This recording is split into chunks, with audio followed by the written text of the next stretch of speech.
Troisième condition, elle est implicite à ce qu'on vient de décrire. La troisième condition pour qu'on puisse conclure que le système a atteint un état d'équilibre, c'est qu'il faut que les propriétés macroscopiques soient constantes. Qu'est-ce qu'une propriété macroscopique? Macro, visible à l'œil nu. Une propriété macroscopique, en fait, pour nous, ce que ça veut dire, c'est tout ce qui est observable ou mesurable avec un instrument de mesure simple.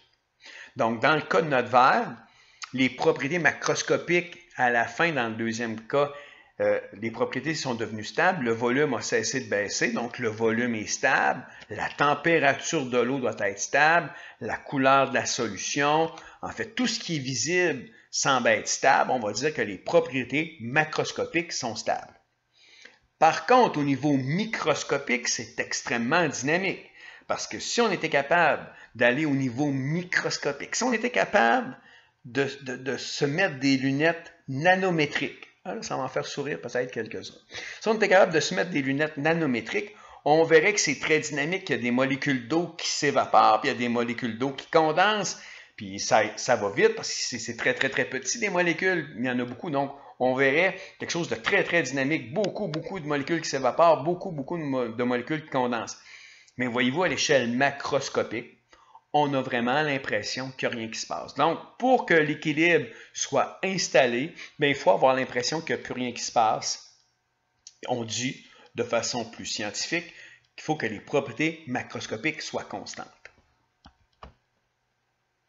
On va aller voir un autre phénomène. On va étudier dans les prochains instants un autre phénomène.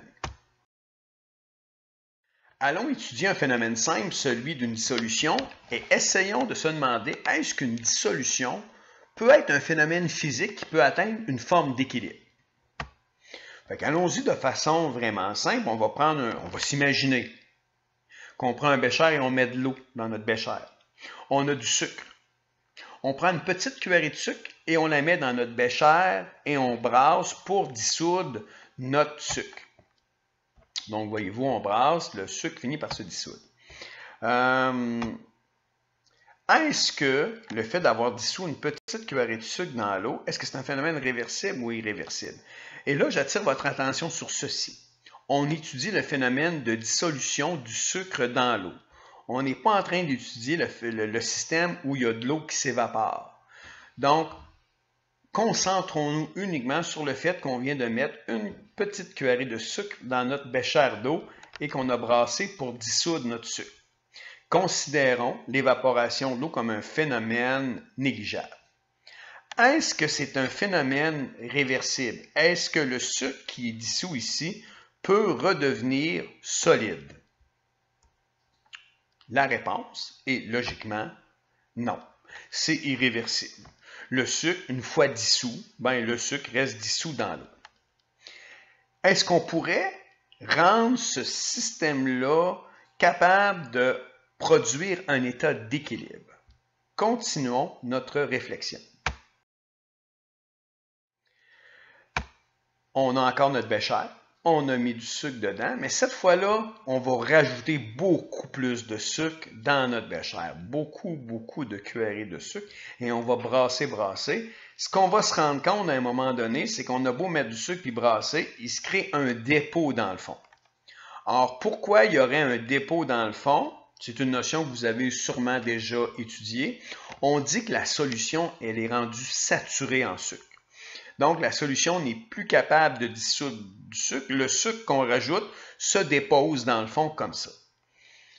Est-ce qu'il y a là-dedans un phénomène d'équilibre? Réfléchissons un petit peu. Quand la solution est saturée et qu'il y a un dépôt, il y a bel et bien une situation d'équilibre. Et quel est cet équilibre-là? Qu'est-ce qui est réversible là-dedans?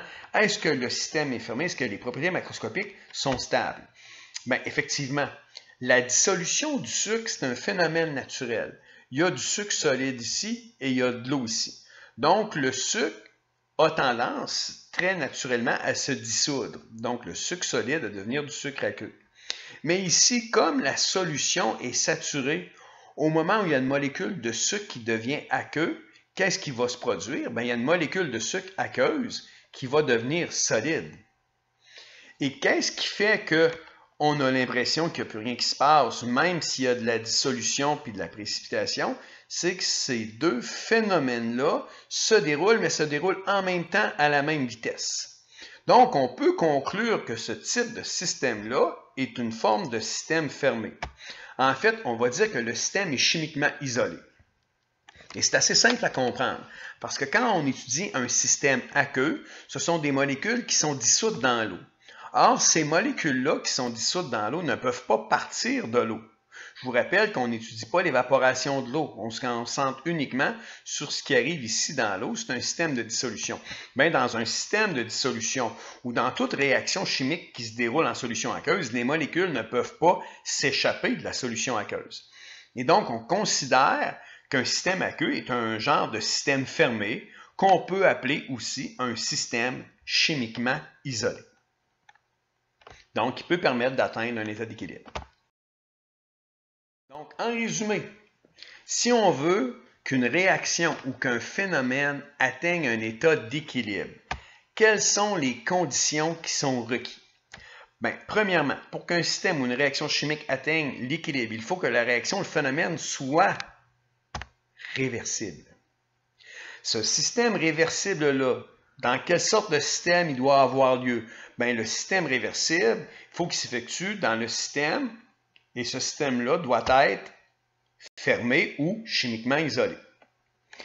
Et même si vous placez une réaction réversible dans un système fermé ou isolé, c'est quand on sait que le système est rendu à l'équilibre, bien c'est quand on a l'impression qu'il n'y a plus rien qui se passe, quand les propriétés macroscopiques sont rendues constantes.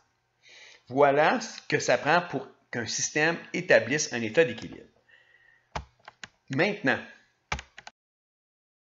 pour conclure cette présentation, on va parler un petit peu de la vitesse d'une réaction chimique. Vous vous rappelez que dans une réaction chimique, les produits apparaissent, mais qu'au fur et à mesure que les produits apparaissent, la réaction décline en vitesse. Même chose au niveau de quand on mesure la disparition d'un réactif, la vitesse n'est pas constante, la vitesse diminue de plus en plus, de plus en plus. Et quand on arrive dans ce segment-là ici, où on a l'impression que la vitesse d'apparition des produits est nulle, où on a l'impression que la vitesse de disparition des réactifs est nulle, bien en fait, c'est juste une impression, parce que dans un cas comme celui-là, c'est qu'on sera en présence d'un état d'équilibre. Pour conclure, revenons à notre équation fictive du départ et essayons d'expliquer ce qui se passe pour que ce système-là ici soit en état d'équilibre. Donc, dans une réaction complète, on aurait un zéro qui apparaîtrait. Et dans un système d'équilibre, pourquoi les quantités n'incluent pas de zéro? C'est tout simplement parce que les conditions sont réunies. C'est certainement une réaction qui est réversible. C'est-à-dire que A plus B peut former C plus D, mais C plus D peut revenir à A et B. Et donc, au début, quand la réaction se fait, il y a des produits qui apparaissent, mais arrive une certaine quantité où on va former des produits, mais au même moment, les produits vont redevenir réactifs.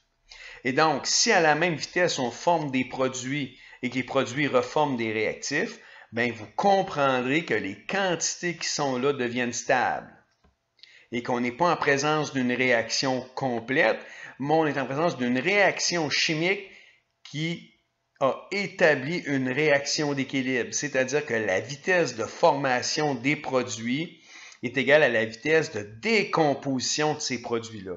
Bien, un chimiste, comme vous, va dire qu'on est en présence d'une réaction chimique d'équilibre. Fin de la présentation.